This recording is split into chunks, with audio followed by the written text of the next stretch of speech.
तो फ्रेंड्स, जय हिंद, वंदे मातरम। Welcome back to our YouTube channel.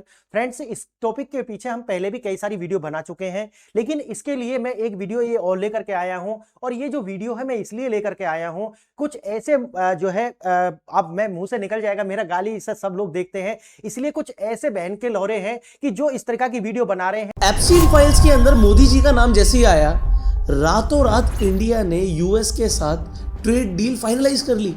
अब इंटरनेट पे लोग बोल रहे हैं कि मोदी जी का जो एप्स्टीन फाइल्स में नाम आया, सिर्फ नाम नहीं, बहुत कुछ आना बाकी था। है कि ये जो डील है वो इसलिए हुई है क्योंकि मोदी जी का जो नाम है वो एप्स्टीन फाइल के अंदर आ चुका है, और एप्स्टीन फाइल के अंदर नाम आया है इसीलिए ये डील हुई है। ऐसे लोगों को अगर आप रोड पर देख लें तो इनको जूता से पीटें, और वास्तव में इनको जो देखने वाले लोग हैं वो 20 करोड़ पाकिस्तानी हैं जो 1947 से भारत के अंदर जो है वो रह रहे हैं और दीमक की तरह इस देश को जो है लगातार खोखला कर रहे हैं।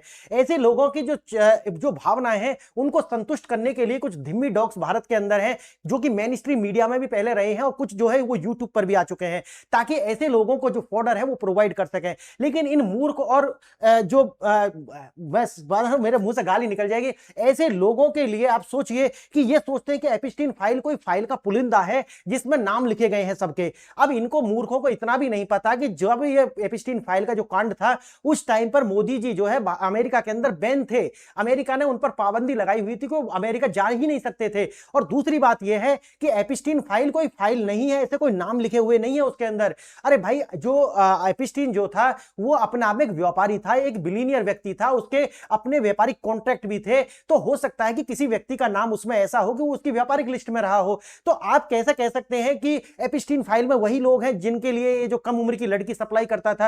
यार, थोड़ा बुद्धि में हाथ मारिए और इस तरीका की जो फेक न्यूज है उन्हें, किसी व्यक्ति की जो छवि है उसे खराब करना बंद कीजिए। क्योंकि अगर आपके बाप के लिए इस तरीका से बोला जाएगा या तेरे लिए इस तरीका से बोला जाएगा तो उसे बर्दाश्त करने की क्षमता और औकात तुम्हारे अंदर नहीं है। लेकिन जो संवैधानिक पद पर बैठा हुआ एक व्यक्ति है उसकी छवि को जो है लगातार खराब करना और गलत तथ्य जो है पेश करना, और इन पाकिस्तानी जो है इनकी भावना जो है उनको जो है आपको संतुष्ट करने, इसका ठेका कम से कम मत लो, नहीं तो लोग तुम्हें जूता से मारेंगे जब आप रोड पर दिखोगे। अपने आप में शर्म करो, और कम से कम यार इतनी तो नैतिकता होनी चाहिए कि तुम्हारे बाप और दादा की उम्र का जो व्यक्ति है उसके लिए आप क्या बोल रहे हो, और वास्तव में आपके पास कोई तथ्य नहीं है इसका। और मैं आपको गारंटी से बता रहा हूं, ये जो लोग हैं ये पाकिस्तानी एजेंट हैं, इनकी जो है लगातार पहचान होनी चाहिए। अब देखिए मामला क्या है, और इसी टॉपिक के लिए मैं अलग से वीडियो लेकर के आया था। मैंने ये बताया था, देखिए जो 500 बिलियन बात जो डोनाल्ड ट्रंप कह रहे हैं, हो सकता है वो कोई माल फूंक लिया हो, उन्होंने नशे में ऐसा बोल दिया। देखो, डोनाल्ड ट्रंप कुछ भी बोल सकते हैं क्योंकि उनका रिकॉर्ड ऐसा रहा है।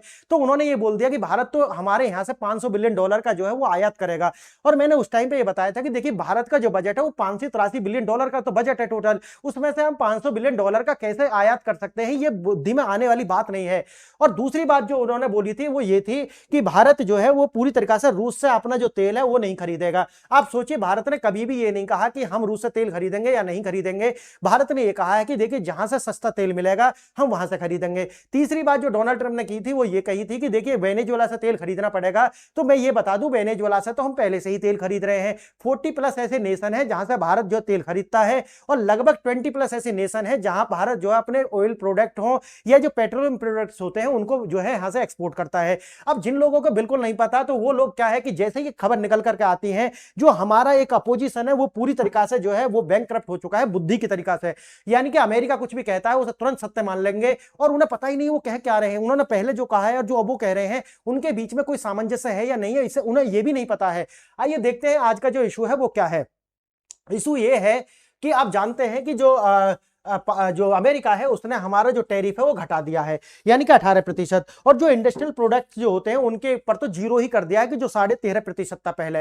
लेकिन इसी को लेकर के नई नई जो है कंस्पायरेसी थ्योरी लोग चला रहे हैं, और कंस्पायरेसी थ्योरी ये चला रहे हैं कि देखिए भारत ने तो अपना जो सेक्टर है जिसको हम कहते थे डेयरी प्रोडक्ट और डेयरी प्रोडक्ट और जो एग्रीकल्चर सेक्टर है वो खोल दिया है। भाई, भारत के विदेश मंत्रालय से ज्यादा जानते हो क्या आप? भारत के विदेश मंत्रालय ने सीधा सीधा ये बोला है कि देखिए हमने किसी भी तरीका से अपने एग्रीकल्चर और अपने फार्मर के साथ किसी तरीका से कोई समझौता नहीं किया है।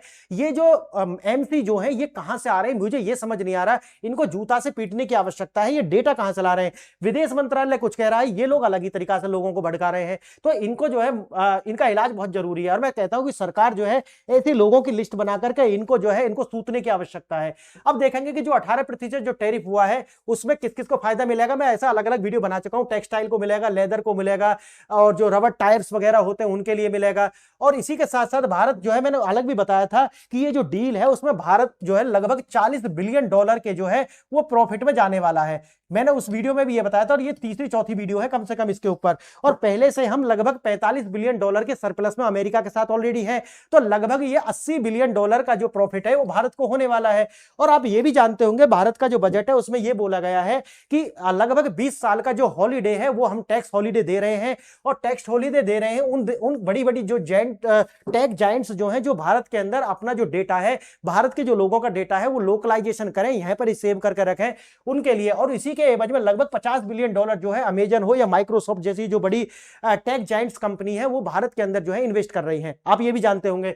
यानी कि भारत को लगभग इसमें फायदा ही फायदा है। लेकिन ये जो कांग्रेसी दलाल हैं और जो तिलचट्टे हैं, ये किस तरह की वीडियो बना रहे हैं ये आप समझ सकते हैं। यानी कि भारत को फायदा है। और मैं ये भी बताऊंगा कि कौन कौन से ऐसे एग्रीकल्चर प्रोडक्ट हैं जो अमेरिका के भारत में जो है मंजूर किए गए हैं, और उनमें याद रखना किसी भी तरीका का कोई भी जीएमओ क्रॉप्स नहीं है। जब भी मैंने किया था और आज भी कह रहा हूं इस बात को, और आप जाकर के जो एक्सटर्नल मिनिस्ट्री है वहां जाकर फिर देख लीजिए उनका बयान। उन्होंने भी कहा है कि देखिए किसी भी तरीका का जो जीएमओ है वो भारत में अनुमति नहीं है। मैं अभी भी कह रहा हूं नहीं है और नहीं हो सकती है। क्लियर? देखना आगे आगे इसमें देखिए, अब रूसी तेल जो है वो कह रहा है कि भारत जो है कह रहा है, अमेरिका कह रहा है कि हम निगरानी करेंगे। अब इसे लेकर के नया इशू बना दिया कि देखिए देखिए भारत के ऊपर तो निगरानी रखेगा अमेरिका। अरे भारत के ऊपर निगरानी नहीं रखेगा, वो ये कह रहे हैं कि हमारा जो ये जो समझौता हुआ है जिसे आप ट्रेड एग्रीमेंट बोल रहे हैं, ये तभी तक कार्य करेगा जब आप रूस से कम तेल खरीदें। तो ये शर्त उन्होंने लगाई है और उसी के लिए कह रहे हैं कि भाई हम ऑब्जर्व करेंगे कि भारत जो ये समझौता हुआ है कि वास्तव में उस पर जो है निर्भर करेगा या उसको जो आगे एग्जीक्यूट करता हुआ दिखाई पड़ेगा या नहीं पड़ेगा। अगर नहीं पड़ेगा तो हम इससे बाहर निकल जाएंगे। तो हमने तो बोला तो था इस बात के लिए कि अमेरिका बिल्कुल साझेदारी ना करे हमसे। भाई देखो, भारत सरकार को बिल्कुल जरूरत नहीं है। अगर आप में थोड़ा सा भी बुद्धि है तो इस बात को दिमाग में हाथ मारिए और सोचिए कि भारत का जो एफटीए है वो हो चुका है किसके साथ में? वो हो चुका है यूरोपियन यूनियन के साथ में।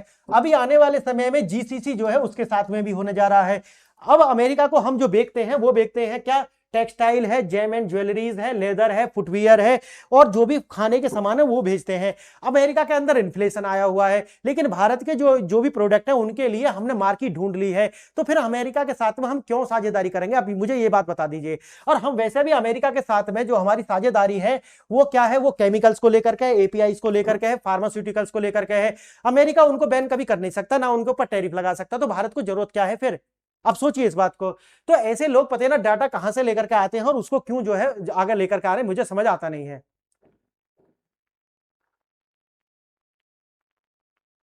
अब देखना, ये 500 बिलियन का जो है डील जो है वो बता दिया है, फॉरेन मिनिस्ट्री ने बोल दिया है कि देखिए ये जो डील है उसमें आयात और निर्यात दोनों शामिल है, इसीलिए चिंता की कोई आवश्यकता नहीं है। और जैसे मैंने बताया है 18% का जो टैरिफ है वो भी मैंने बता दिया कि वो क्या है। और ये भी आपको पता ही, अलग अलग वीडियोस में पहले ही बता चुका हूं, 50 से 18 हो चुका है। ये मैंने आपको बता दिया, टेक्सटाइल हो, कपड़ा हो, फुटवियर हो, इनके ऊपर जो है ये हमें छूट मिलने वाली है। और देखना, ये भी मैंने बता दिया कि 50 बिलियन डॉलर का जो इन्वेस्टमेंट है वो माइक्रोसॉफ्ट, अमेजन और इस तरीका की जो टेक जायंट्स हैं उन्होंने भारत के अंदर ही अपना जो डेटा है वो सेव करने के लिए ये जो टैक्स हॉलीडे है उसका फायदा उठाया है। आगे देखना, अमेरिका को क्या मिला है? अमेरिका को जो मिला है वो ज्यादा जरूरी है। देखिए भारत के अंदर वो क्या कर सकते हैं, जो पैक रोटी होती हैं वो ठीक है भाई, लोगों की अपनी चॉइस है, अगर वो खरीदना चाहेंगे तो खरीद लेंगे।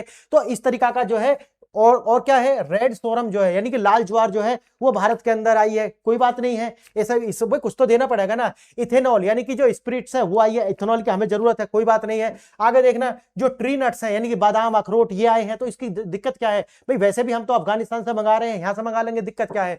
पशु आहार के अंदर भी कुछ आया, जैसे काउ, पोल्ट्री वगैरह, ये भी आया हुआ है, लेकिन ये टोटल निर्भर करेगा लोगों के ऊपर, याद रखना है इस बात को, ठीक है। आगे देखना, ये है एथेनॉल बायोफ्यूल, ये इसके लिए भी अनुमति मिली है। तो ये तो अमेरिका को मिला है, लेकिन हमें इसके एवज में भाई 40 बिलियन डॉलर की जो है वो हमें सरप्लस भी तो हम इसके साथ होने वाले हैं। अगर आपको अमेरिका के साथ जाना, देखो कुछ तो आपको देना पड़ेगा और वही ये सामान है। और ये पूरी तरीका से जो है, देखो ये हमारे लिए जरूरत है, ये भी जरूरत है। उसके बाद में जो लाल ज्वार है, आप कितने लोग खरीदेंगे इससे सोचना, ये आप आगे देखना।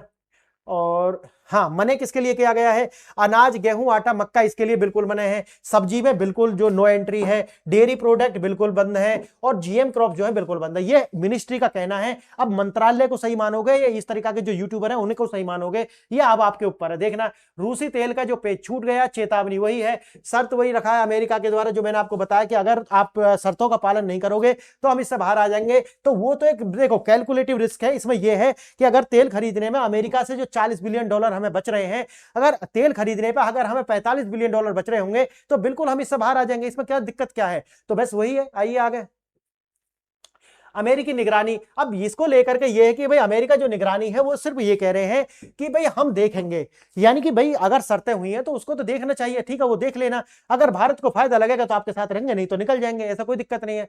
आगे देखना, विपक्ष कह रहा है कि सरेंडर कर दिया। नहीं, सरेंडर तो आपके समय में हुआ है ना, कांग्रेस के जो समय में सरेंडर देखना है तो अब देखिए, मनमोहन सिंह की सरकार रही हो, जिन्हें मौनी बाबा की सरकार बोलते थे, उनके समय में किस तरह के सरेंडर किए हैं वो तो जग जाहिर है, उनको पर किताब भी लिखी गई है, ठीक है। तो उसको तो सरेंडर की बात आप ना ही करें, ये लोग तो ना ही करें कम से कम। यानी कि आप वोट बैंक के लिए कुछ भी करेंगे, देश हमारे लिए प्रथम है। सरकारें आएंगी, सरकारें जाएंगी, फर्क नहीं पड़ता, लेकिन इस देश के जो इंटीग्रिटी और इस देश की साख के ऊपर अगर कोई बट्टा लगाएगा तो हम उसके ऊपर बट्टा लगाएंगे, सीधा सा बात है। आगे देखना, सरकारी सेलिब्रेशन है, ठीक है भाई, सरकार को कुछ तो छोड़ना पड़ेगा, कुछ लेना पड़ेगा। ऐसा तो नहीं है कि यूएसए हमारी सारी शर्त मान लेगा और वो मजबूर है। हाँ, कोई कुछ तो उनको फायदा होना चाहिए, तो वो देखना पड़ेगा, उसको भी कोई दिक्कत नहीं है। आगे है, अगर वही आता है कि रसिया से हम तेल खरीदते हैं, नहीं वेनेजुएला अल्टरनेटिव है, तो वो तो हम पहले भी कर रहे हैं, उसकी कोई बात नहीं है। भारत को फायदा होना चाहिए, बस कुल मिलाकर के ये है, यही हमारा जो है अंतिम वो है। इसके लिए आपने जाना होगा, देखा होगा कि अमेरिका का जो अब सहयोग है वो ये है कि वो पीओके जो है वो भारत का हिस्सा है, इस तरीका से उन्होंने जो है बिल्कुल जवाब दे दिया है। और भारत का अगर हिस्सा है तो उसमें उन्होंने चाइना और साथ ही साथ जो पाकिस्तान है उसको भी उनकी औकात दिखा दी है। तो एक फॉरेन पॉलिसी की जो विजय है वो भी आपको देखने के लिए मिल रही है। इसीलिए आप देखोगे पाकिस्तान की संसद में जो हंगामा देखने के लिए मिला, और चाइना जो है वो नाराज हो गया। तो हो जाइए नाराज, तुम्हें खुश करने का ठेका तो भारत ने लिया नहीं है। आने वाले 10 साल में चाइना को पीटेगा भारत, याद रखना आज बात। यानी कि आने वाले 10 साल के अंदर हम चाइना को जो है पीटने वाला है भारत, क्योंकि चाइना जाएगा चौथी या पांचवी रैंक पर और भारत आने वाला है तीसरी रैंक पर। वो जो डिफेंस डील है और डिफेंस के लिए जो भारत के अंदर जिस तरीका से इंफ्रास्ट्रक्चर बन रहा है, ये इसीलिए बन रहा है ताकि इनका जो है इनको सबक सिखाया जा सके, और ये जरूरी है हमारे लिए।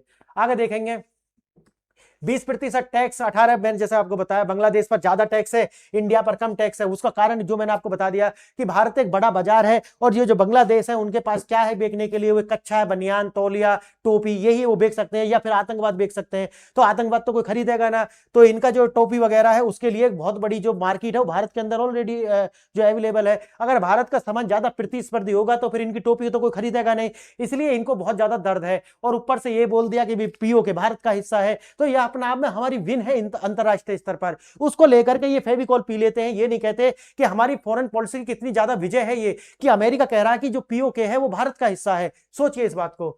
अब है बांग्लादेशी कपड़ा वगैरह, कपड़ा तो क्या है, वो एक अच्छा बनियान बेचते थे वो, और मोहम्मद यूनिस जो है वो जो है एक एजेंट है अमेरिका का, उसको भी जो है नाराजगी हुई है। तो ठीक है, ऐसा कोई दिक्कत नहीं है। और ये बात है भैया, भारत जो है वो एक ऐसी सिचुएशन में है कि अब हम विन विन सिचुएशन में है। अमेरिका आता हो आओ, नहीं आना हो तो मत आओ, आते का वेलकम, जाते की भीड़ कम, ये अब एक नारा बन चुका है भारत का। और भारत को अमेरिका की कोई ऐसी जरूरत नहीं है कि नहीं जी हम बिना अमेरिका के हमारा सामान कहां बिकेगा। अब हमारे लिए मार्केट जो है वो खुल चुकी है दुनिया की, और भारत के द्वारा आप जानते होंगे कि आईएसटीसी जो है, ये जो ट्रेड कॉरिडोर है, या फिर आप जानते होंगे कि भारत EIC, देखना ये जो ICEC जो है ये कॉरिडोर भी बना लिया गया है, यानी कि Bharat middle east Europe economic corridor जो है उसका निर्माण हो चुका है। तो भारत को जरूरत नहीं है अमेरिका आता हो आओ, नहीं आता हो नहीं आओ। और जो देखने की बात कह रहे हैं उसका यह है कि अगर हमको ज्यादा प्रॉफिट $40 बिलियन से ज्यादा प्रॉफिट तेल में होता है तो हम रूस से तेल खरीदेंगे, और अगर नहीं होता है तो फिर हमको जो है विन विन सिचुएशन चाहिए,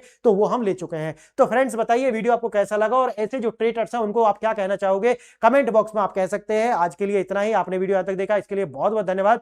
नमस्कार, जय हिंद, जय